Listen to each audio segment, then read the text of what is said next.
You don't buy designer clothes, you drive a 10-year-old Honda. You've never owned a luxury watch or handbag.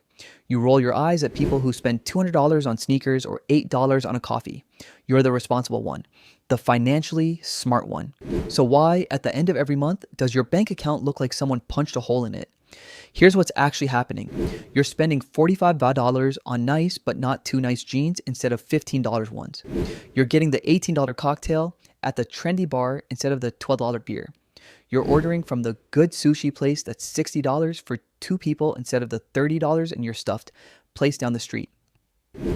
You convinced yourself you needed the $900 phone instead of the $400 one because I use it every day. Your gym membership is $89 a month because it has the nice locker rooms and the eucalyptus towels. None of that is luxury, but all of it is bankrupting you. My name is Win, and I spend way too much time thinking about why people who think they're being financially responsible are actually hemorrhaging money without realizing it.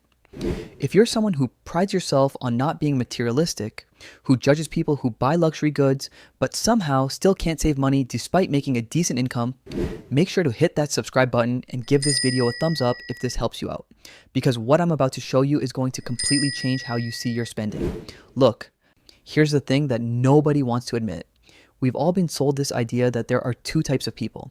There are the irresponsible spenders who buy Louis Vuitton bags and lease BMWs they can't afford. And then there are the smart, responsible people who shop at Target and drive practical cars. And if you're in that second group, you think you're winning at money, but you're not.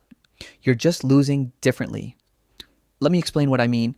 There's this phenomenon that researchers at Boston University studied in 2022 where they tracked the spending habits of middle-income Americans who self-identified as frugal or financially responsible. And what they found was absolutely mind-blowing. These people who would never dream of buying a $3,000 handbag were spending an average of $847 more per month than they realized on what I call stealth status spending. That's over $10,000 a year. Going where? Into things that feel reasonable, but are actually just status signals in disguise. Here's what most people don't realize. Social status spending isn't about the price tag. It's about the audience. And we've gotten really, really good at lying to ourselves about who we're performing for. Let me give you a real example. My friend Sarah Hand, this is a real person, I've changed her name. Sarah makes about $68,000 a year. She's 29, works in marketing, lives in Austin. She drives a 2018 Mazda. She shops at H&M and Target. She's never bought a designer anything in her life. She genuinely believes she's not materialistic. When I asked her to track her spending for a month, here's what we found. She spent $156 on brunches. Not fancy brunches, just meeting friends brunches. The kind where you get an eggs, Benedict, and 2 mimosas, and the bill comes to $38 before tip. 4 times that month. Another $84 on casual drinks after work. Nothing crazy. Just a new cocktail bar that opened up. $14 per drink, maybe 2 drinks, couple times a week, 60 teperas on organic groceries from Whole Foods instead of the regular grocery store because it's healthier and you can taste the difference. $45 on a new throw pillow for her couch because her friend posted a picture of her apartment on Instagram and Sarah suddenly felt like her place looked cheap. $92 on houseplants, not even expensive houseplants, just multiple trips to the nursery because Plant TikTok convinced her that having lots of plants means you have your life together. $73 on athletic wear from Lululemon, not the $128 leggings, she would never. Just the $48 sports bra and $25 headband. Because quality matters when you work out. And here's where it gets really interesting. When I added all this up and showed her that she'd spent over $500 on things that were essentially social signaling, brunches she didn't even enjoy that much, drinks she could have had cheaper elsewhere, aesthetic choices driven by social media, she was shocked.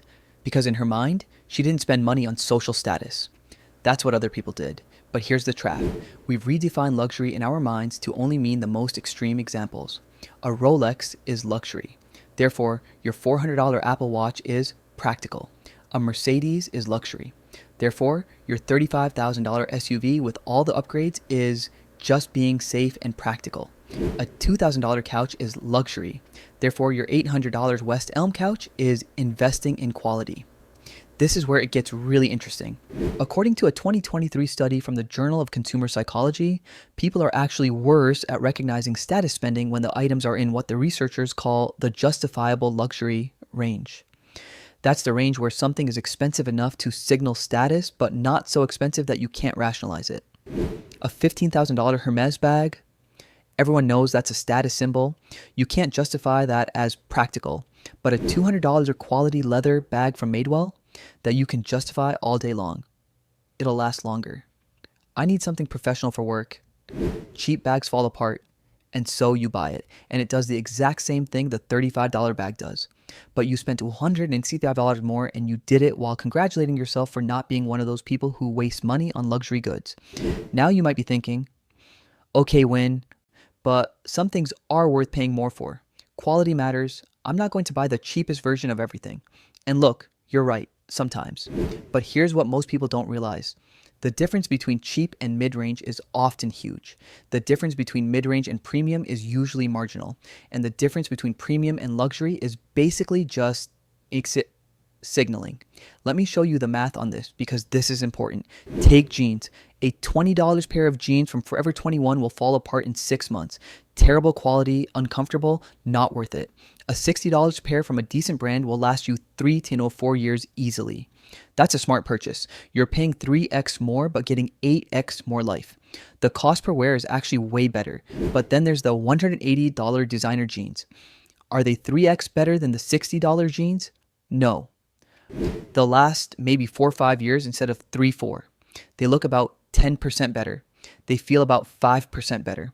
What you're really paying for is the ability to tell yourself and others a story about who you are. And here's the thing, I'm not even saying that's always bad. If you make $250,000 a year and $180 jeans bring you joy and you're still saving 20% of your income, go nuts. But if you make $55,000 a year and you're buying $180 jeans while you have $2,300 in your savings account, you're not buying quality, you're buying identity. And that identity is costing you your future. Here's what the research shows. According to a 2024 Federal Reserve study, the average American household making between $50,000 and $75,000 per year spends approximately 12% more than they did in 2019 on what the researchers categorize as lifestyle signaling purchases, things like organic food, athleisure wear, trendy home decor, experience-based activities, and mid-tier technology. 12% might not sound like a lot, but on a $65,000 household income, that's about $650 more per month than 5 years ago. That's $7,800 per year. If you invested that money instead in a basic index fund averaging 10% returns, which is a historical average of the S&P 500 after 20 years, you'd have over $445,000. Let me say that again. The difference between buying the reasonable but slightly elevated version of everything versus the actually economical version isn't just a few bucks here and there. Over a lifetime, it's literally the difference between retiring comfortably and working until you're 70. Look, I know what some of you are thinking right now. Win, this is depressing. Are you telling me I should just buy the cheapest version of everything and live like a monk? No. That's not what I'm saying at all. What I'm saying is that you need to understand what you're actually buying and why. Here's the framework I want you to use. Every purchase falls into one of 4 categories. Category 1, pure function. These are things where you genuinely only care about the function. Like, nobody cares what brand of toilet paper you buy. Nobody's coming over and checking your light bulbs. These should default to the cheapest option that works. Category 2, quality for value. These are things where paying more genuinely gets you significantly more life, comfort, or utility. A good mattress, quality shoes if you're on your feet all day, a reliable car. These are worth spending on, but only up to the point where you hit diminishing returns. Category 3, joy purchases. These are things that genuinely make you happy in a real, consistent way, not just in a I feel good about the story I'm telling myself way. Maybe you're a photographer and a nice camera brings you genuine creative fulfillment. Maybe you love cooking and quality knives make you excited to cook. These are worth it if you can afford them and they're not keeping you from your financial goals. Category 4, status signaling. And then there's everything else. The things you're buying because of how you think they make you look, or because everyone else in your social circle has them, or because you saw them on Instagram, or because you've convinced yourself they're in category 2 or 3, but they're really not. The problem is that most people think 80% of their purchases are in categories 2 and 3, when really, about 60% are in category 4 and they just don't realize it. Here's a test. For every purchase over $30 in the next month, ask yourself one question. Would I still buy this if I could never tell anyone about it, could never post about it, and no one would ever see me with it? If the answer is no, or even if you hesitate, you're not buying the thing, you're buying the feeling of how you think the thing makes you look. And here's the really uncomfortable truth that nobody wants to hear. The middle class is particularly vulnerable to this trap because when you're genuinely wealthy, you can afford to do both. You can signal status and save aggressively. And when you're poor, you often don't have the luxury of choosing anything beyond pure function. But when you're middle class, you have just enough money to afford the status signaling version of normal things, but not enough money to afford doing that while also building real wealth. So you end up in this trap where you're constantly trying to maintain an image of having made it, while your net worth stays flat or even goes backward. There was a study from the University of Chicago in 2023 that tracked this exact phenomenon. They looked at people making between $45,000 and $95,000 solidly middle class and found that those who spent more on what they called inconspicuous consumption, the fancy organic groceries, the nice but not too nice clothes, the trendy home goods, the experience-based activities, had significantly lower net worths than people making the same income who spent less in those categories. Here's what the numbers actually showed. A 35-year-old making $70,000 who spends an extra $500 per month on lifestyle signaling purchases will have approximately $127,000 less in net worth by age 55 than someone making the same income who doesn't.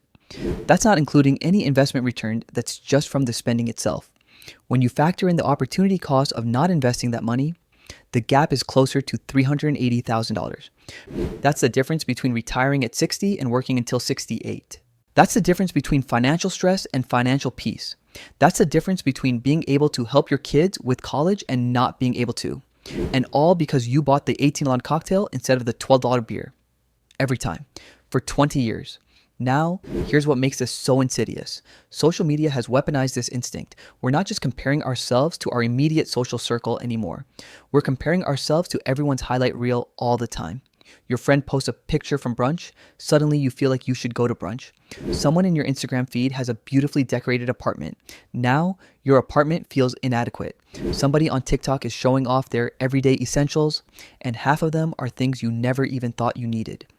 According to a 2024 study from NYU, people who spend more than 1 hour per day on visual social media platforms spend an average of 32% more on discretionary purchases than people who spend less time on these platforms.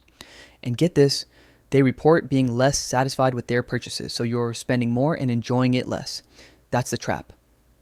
All right, so what do you actually do about this? How do you escape the social status spending trap without becoming a complete cheapskate who everybody thinks is weird? Here's your action plan. Step 1, the 30-day tracking challenge. For the next 30 days, I want you to track every single purchase over $10 and ask yourself which category it falls into.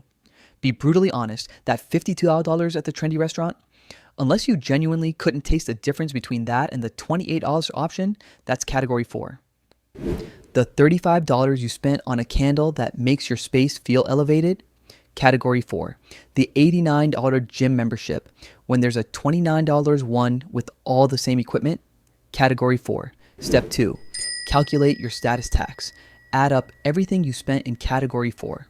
Multiply by 12.